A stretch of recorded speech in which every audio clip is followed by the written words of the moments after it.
After studying this module, you should be able to first understand the second step of test construction process, that is designing of items and their responses. Second, design test items by doing a thorough literature review and taking opinions from subject matter experts. Next, comprehend the principles of writing clear items, and thereafter know about the three types of response formats for the items: open-ended, close-ended and continuous response formats. Next, differentiate between the dichotomous, the multiple choice and the Likert type response formats, and lastly, understand the importance of preliminary tryout or pilot testing of the test. After the identification and operationalization of the construct, the next important step in the process of test construction is designing items and scoring responses for the items. The test developer must outline the clear principles on the basis of which he aims to develop items and scoring responses. Writing items for the prospective test is the first step. A significant set of guidelines needs to be followed while generating the initial pool of items. Item designing covers three significant domains: format of the items, content of the items and the number of items. A preliminary pool of items, that is the item pool, is generated consisting of considerable large number of items. The initial pool should comprise at least twice to 5 times as many items as the desired final test. This step requires a great deal of effort as it involves a thorough literature search along with the opinion of subject matter experts or SMEs. Besides, already developed tests on the similar construct of interest by other researchers need a careful investigation. Items in existing tests having well established psychometric properties serve a useful resource for the test developer. Another important stride in the test construction process is the designing and selection of item response formats. Many different kinds of methods are used for drafting the responses of the items. Response formats can be open-ended, where the test taker is not provided with the alternatives of correct and incorrect responses, but is free to give description and express viewpoints on the item. Open-ended response format is preferable for qualitative methods and for development of theoretical frameworks. In contrast, close-ended response formats are characterized by generating the number of alternatives, out of which only one is the correct answer. Close-ended response formats are characterized into three major types: the dichotomous responses, the multiple choice responses and the continuous responses. The current module details about the principles of item writing and various types of commonly used response formats in test development. It also emphasizes the importance of pilot testing, the initial test, so that the feedback on important concerns can be obtained. Constructing and standardizing psychological test part 2. Let's start with the process of item designing. Once the construct of interest is identified and operational definition is provided to it, a test developer engages in the work of writing items that assess various aspects of the construct. A test is essentially a collection of items. Items are individual questions or tasks in a test.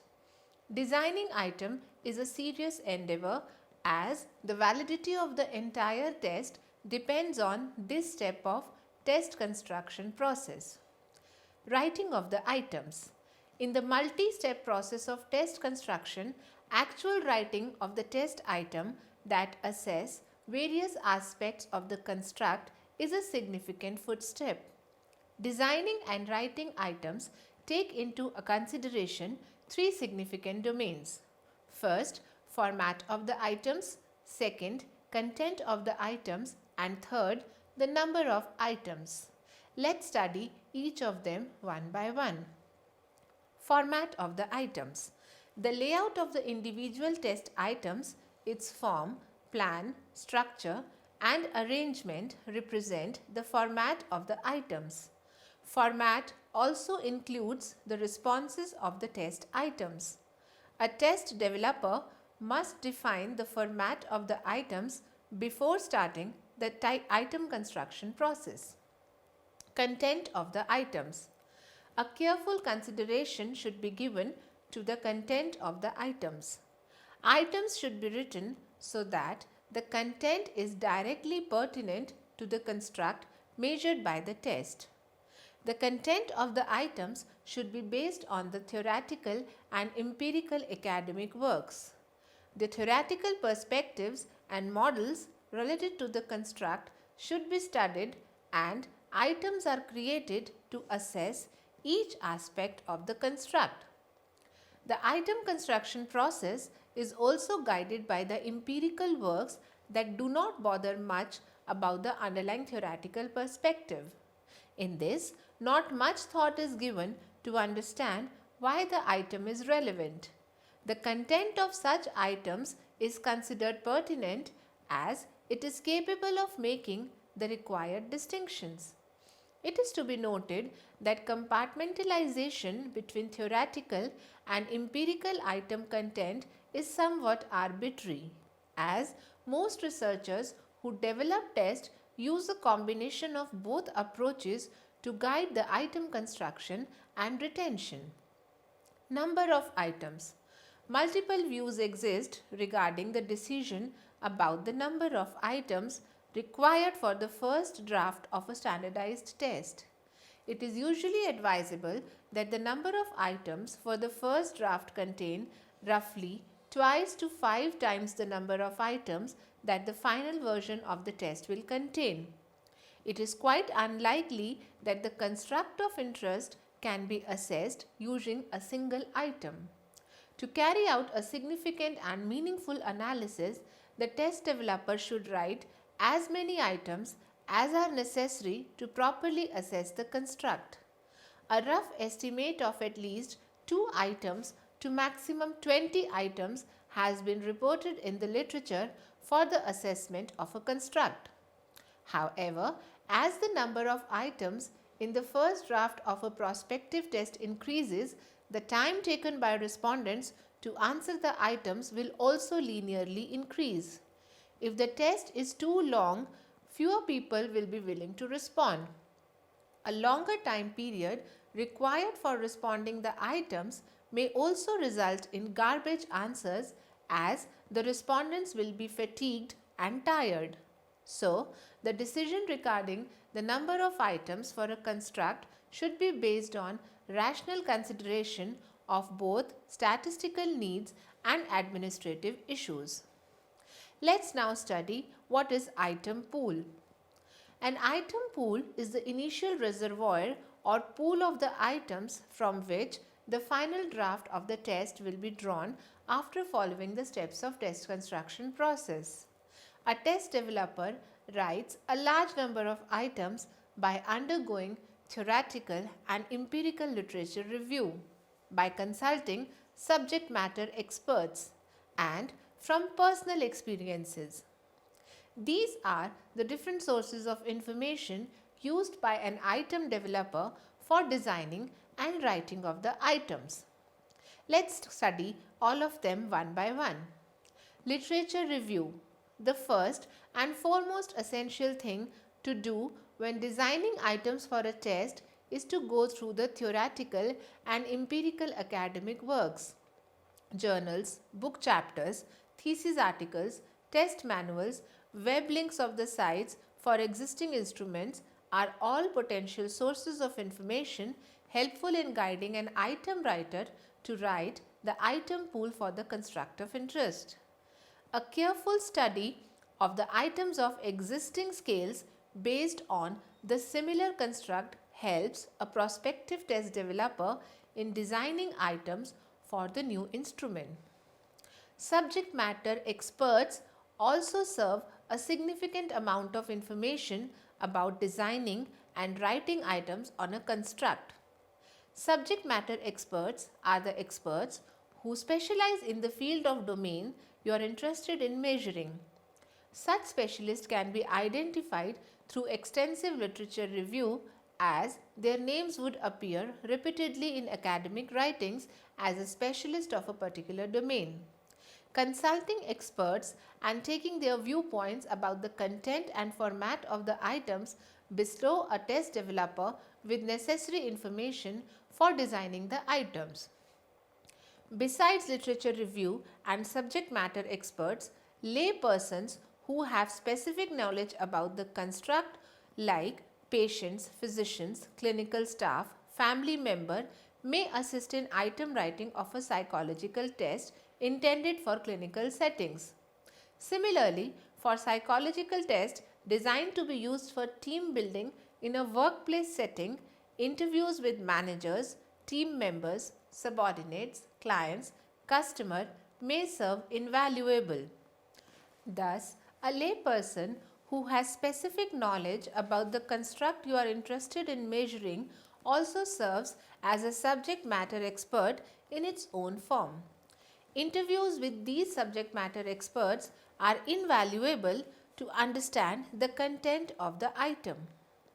The aim of extensive literature review and interview of subject matter experts and laypersons is to identify the significant themes for the construct on which the items will be written.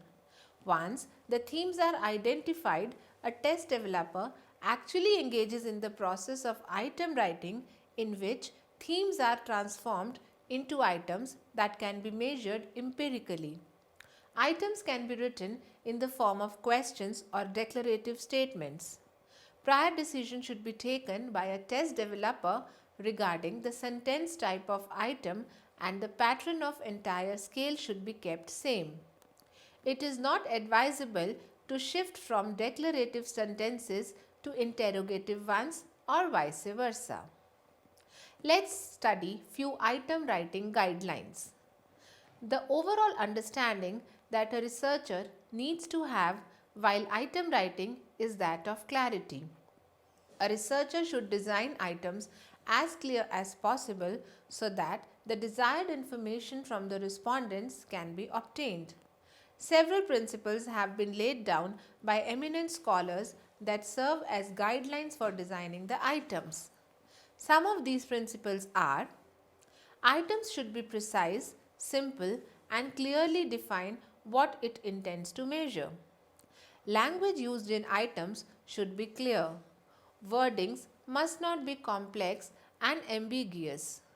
Items should not compromise of slang language and dangling words. Use of jargons, colloquialisms, and metaphors is not advisable. An item should deal with only one central theme of construct. A single item should not measure multiple themes, that is, double-barreled items should be avoided. As far as possible, the length of the items should be moderate. Items should be brief in nature. Also, the length of the items should be fairly consistent in the entire scale. Items are to be written in positive language. Items should not consist of negatives and double negatives, as they create confusion in understanding the meaning. Use of terms like all, none is not advisable. Specific determiners like never and always are also to be avoided. Indeterminate terms like frequently, sometimes, occasionally are not advisable. It is advisable to include negative valence items along with the positive valence items in a test. Negative valence items are worded in reverse direction to ensure that the respondent is paying attention to the items. These items should be evenly spread throughout the questionnaire and not confined to the beginning or the end of the scale. Also, their number should be roughly equal to the positive valence item. Let's give an example of positive and negative valence item to understand it in a better way. Let's consider the construct of job satisfaction. If positive valence item for job satisfaction is I can manage myself well in adverse situations, the negative valence item could be it is difficult for me to bounce back from setbacks. This way, we have to design both positive and negative valence items for our test. Critical incident technique is another method for item designing. Item construction for behavioral based scales uses the critical incident technique as a method for developing items. The critical incident technique is a method of collecting information about human behavior in real life experiences. It identifies and analyzes behaviors that contribute to success or failure in specific situations. In other words, it distinguishes good behaviors from bad behaviors based on specific behavioral incidents. The incidents related to the construct of interest are gathered in this technique, along with the context, the situation that brings them, the actions of the people, and the results. The test developer then rates each incident and correlates its score across the incidents. The ones with the highest correlations are presumed to be significant in assessing the behavior and are retained for the final test. This technique requires extensive skill and labor to practice and expertise. Now let's study designing item responses. An item remains incomplete in itself unless its responses are designed. A test taker has to take a decision about the type and the format of the responses he would wish for the prospective scale or test. Different types of test require different types of response format. A test developer must design the response format depending on the purpose and the type of the test. Some important types of response formats. Broadly categorized, item response formats are of three types: open-ended responses, closed-ended responses, and continuous responses.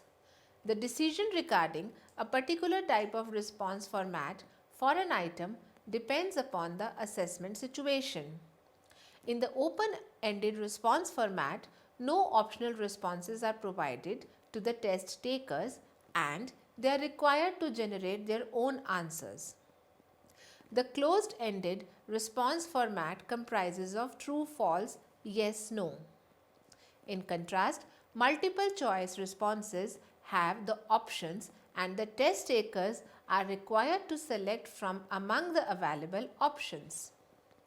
Continuous response formats is characterized by the presence of ordered categories having 4 to 10 rating grades, where higher values mean one end of the continuum and lower values the other end. The details about each types of responses are discussed now. Open-ended responses are usually preferred for qualitative approaches and in the early stages of theory development. The purpose is to obtain lots of detailed information about the construct of interest that helps in clarifying the concept and building knowledge. Open-ended items are designed to which a test taker gives his views and opinions. The responses obtained are categorized and analyzed by using qualitative techniques like content analysis, thematic analysis, discourse analysis, case study, grounded theory, etc. Though used widely in the development of theoretical frameworks, open-ended questions have some shortcomings as well. Categorizing open-ended item responses into coherent groupings require a great deal of time. Open-ended responses are not free from subjective interpretation of a test developer. Thus, biases tend to creep in. Further, collecting, analyzing, and interpreting the qualitative responses require experts and a good deal of understanding of the method used. Closed-ended responses are given to closed-ended questions that offer two or more alternatives for each item. A test taker has to select one response or alternative from the given choices or distractors. The heading is the multiple choice format. Generally, 3 to 5 distractors are written with the correct response. Increasing the number of distractors reduces the probability of guessing correctly. Some of the important considerations for developing the distractors are: distractors should be logical, sensible, and rational. They should be parallel in length and grammatical structure with the correct option so that the correct response should not stand out obvious. Distractors should not mean the same thing. The position of the correct answer within the distractors should vary within the entire test. Each distractor should agree with the item stem logically and grammatically. It is advisable to limit the use of alternatives mentioning all of the above, none of the above, both A and B, etc. Students, in comparison to dichotomous response format, the multiple choice responses offer greater information about the construct variance. Also, the issue of guessing the correct answer in multiple choice responses is reduced from 50% in dichotomous response to 25% in a 4-option multiple choice test. Let's see it with the help of an example. If the stem of an item is, in the Big 5 factor model of personality, the dimension conscientiousness is comprised of 2 relative facets. In the given example, there are 4 choices given: poor emotional adjustment and negative effects, achievement and organization, insecurity and hostility, and sociable and assertive. There is just one correct response out of the 3 distractors. The correct response in this case is B, whereas A, C and D represents the distractors. Continuous response is the Likert format. Continuous response format is characterized by the presence of ordered categories having 4 to 10 rating grades, where higher values mean one end of the continuum and lower values the other end. One of the most popular types of continuous response format is the Likert format based on the work of Likert. Many personality and attitude scales have Likert type response format for the items in which the respondents have to indicate the degree of agreement with a particular behavioral, personality or attitudinal questions. The ideal number of categories for a Likert scale may vary depending on the type of the test and the choice of the researcher. It may range from 3, 5, 7, 9, 10 or 20 in number. Siemens reported 7 categories as the ideal choice, whereas according to Anderson, 10 categories are essential for fair distinction of behavioral and attitudinal traits. Most commonly, a number between 3 and 9 is selected as category descriptors for psychological assessments. When calculating scores in a Likert type scale, the valence, negativeness or positiveness of the content of item needs special attention. Items with a negative valence should be reverse coded such that the response of the client can be transposed. Thus, in the case of 5-point scale, a 1 would be converted to 5, a 2 would be converted to 4, 3 would remain the same, and 4 and 5 are respectively changed to 2 and 1. The example shows Likert type items with a positive and negative valence. If an item is I can manage myself well in the adverse situation, in case of positive valence item 1 to 5 choices would be completely false, somewhat false, neither true or false, somewhat true and completely true, where completely false represents 1 and completely true represents 5. If the similar item has to be worded into a negative valence item, the stem would be, it is difficult for me to bounce back from setbacks. In this particular item, the choices would be 1, 2, 3, 4, 5, which representatively denotes completely false, somewhat false, neither true nor false, somewhat true, and completely true. In this item, 1 is converted to 5, 2 to 4, 3 remaining the same, and 4 and 5 were respectively changed to 2 and 1. This is in addition to other variants of continuous response format after pictorial description. Another variant of continuous response format is adjective rating scale. It is another type of continuous response format in which bipolar adjectives are placed at the two ends of the continuum with middle response categories in between.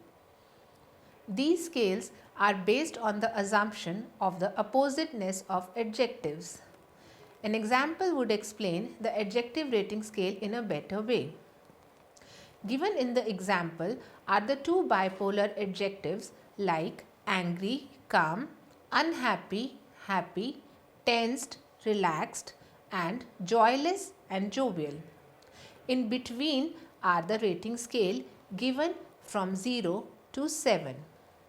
This serves as an example of adjective rating scale.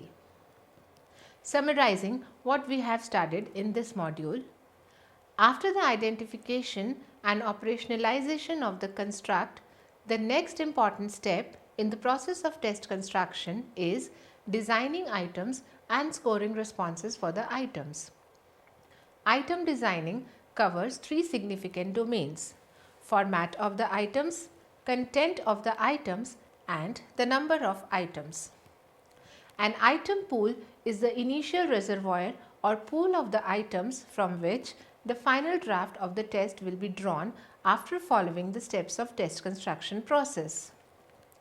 A test developer writes a large number of items by undergoing theoretical and empirical literature review, by consulting subject matter experts, and from personal experiences.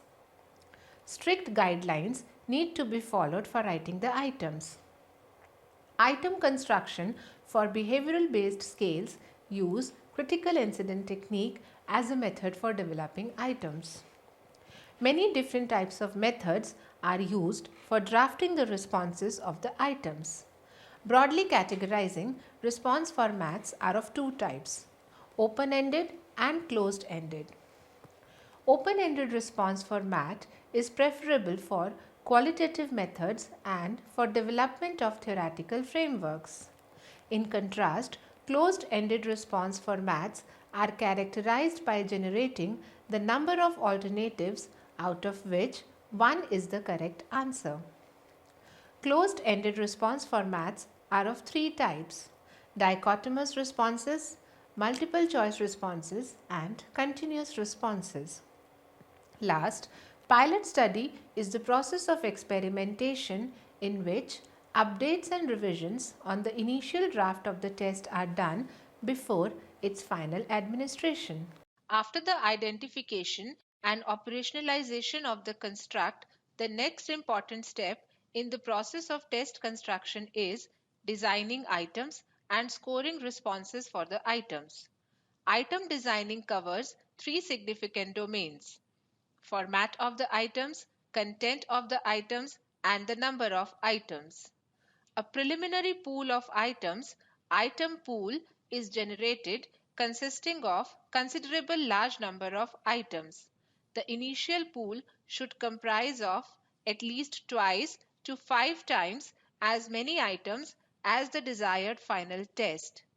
Another important stride in the test construction process is the designing and selection of item response formats. Many different types of methods are used for drafting the responses of the items. Response formats can be open-ended or closed-ended. Designing and writing items takes into account consideration of three significant domains: format of the items, content of the items, and the number of items. Format of the items. The layout of the individual test items, its form, plan, structure, and arrangement represent the format of the items. Format also includes the responses of the test items. Content of the items. Items should be written so that the content is directly pertinent to the construct measured by the test. The content of the items should be based on the theoretical and empirical academic works. Number of items. It is usually advisable that the number of items for the first draft contain roughly twice to 5 times the number of items that the final version of the test will contain. A rough estimate of at least 2 items to maximum 20 items has been reported in literature for the assessment of a construct. An item pool is the initial reservoir or pool of the items from which the final draft of the test will be drawn after following the steps of test construction process. The different sources of information used by an item developer for designing and writing of the items are: first, literature review. The first and foremost essential thing to do when designing items for a test is to go through the theoretical and empirical academic works. A careful study of the items of existing scales based on the similar construct helps a prospective test developer in designing items for the new instrument. Second, subject matter experts. These are the experts who specialize in the field of domain you are interested in measuring. Third, laypersons having specific knowledge about the construct. Laypersons who have specific knowledge about the construct also serve a resourceful information to design items. For example, psychological tests designed to be used for team building in a workplace setting, interviews with managers, team members, subordinates, client, customers may be invaluable. Several principles have been laid down by eminent scholars that serve as guidelines for designing the items. Some of these principles are: items should be precise, simple, and clearly define what it intends to measure. Language used in items should be clear. Wordings must not be complex and ambiguous. Items should not comprise of slang language and dangling words. Use of jargons, colloquialisms, and metaphors is not advisable. An item should deal with only one central theme of construct. A single item should not measure multiple themes. That is, double-barreled items should be avoided. As far as possible, the length of the items should be moderate. Items should be brief in nature. Also, the length of the items should be fairly consistent in the entire scale. Items are to be written in positive language. Items should not consist of negatives and double negatives as they create confusion in understanding the meaning. Use of terms like all and none is also not advisable. Specific determiners like never and always are also to be avoided. Indeterminate terms like frequently, sometimes, occasionally are also not advisable. Decision of retaining items can also be made using Critical incident technique. The critical incident technique is a method of collecting information about human behavior in real life experiences. It identifies and analyzes behaviors that contribute to success or failure in specific situations. In other words, it distinguishes good behaviors from bad behaviors based on specific behavioral incidents. The incidents related to the construct of interest are gathered along with the context, the situation that brings them, the actions of people, and the results. The test developer then rates each incident and correlates its score across the incidents. The ones with the highest correlations are presumed to be significant in assessing the behavior and are retained for the final test. Designing item responses. A test developer must design the response format depending on the purpose and the type of the test. Broadly categorized, item response formats are of three types: open ended responses, closed ended responses, and continuous responses. Open ended responses. Open ended responses are usually preferred for qualitative approaches and in early stages of theory development. The purpose is to obtain lots of detailed information about the construct of interest that helps in clarifying the concept and building knowledge. Closed ended responses. Closed ended responses offer two or more alternatives for each item. A test taker has to select one response or alternative from the given choices or distractors. The many types of closed ended formats are the dichotomous format. It has two alternatives for each item. Such types of formats are generally used when the item has a correct or incorrect response. The multiple choice format. The response format where respondents are given more than two choices for their responses are called multiple choice response format. A test taker must select the alternative that best answers the question with respect to him. Continuous responses, the Likert format.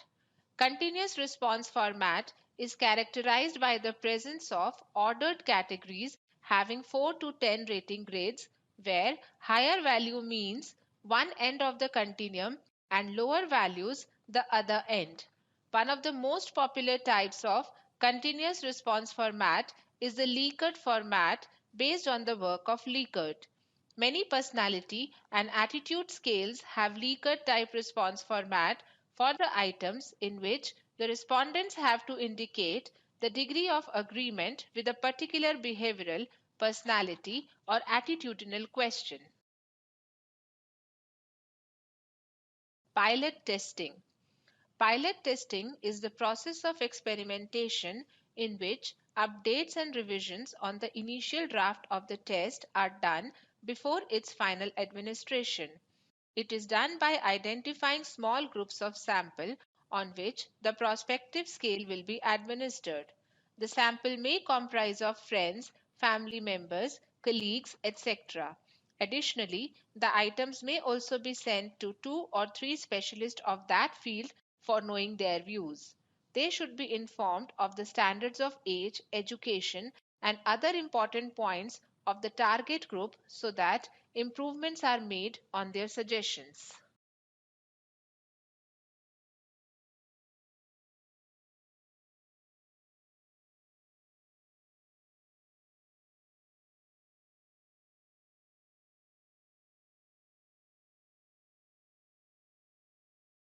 Let us now summarize what we have learned in this module. After the identification and operationalization of the construct, the next important step in the process of test construction is designing items and scoring responses for the items. Item designing covers three significant domains: format of the items, content of the items, and the number of items.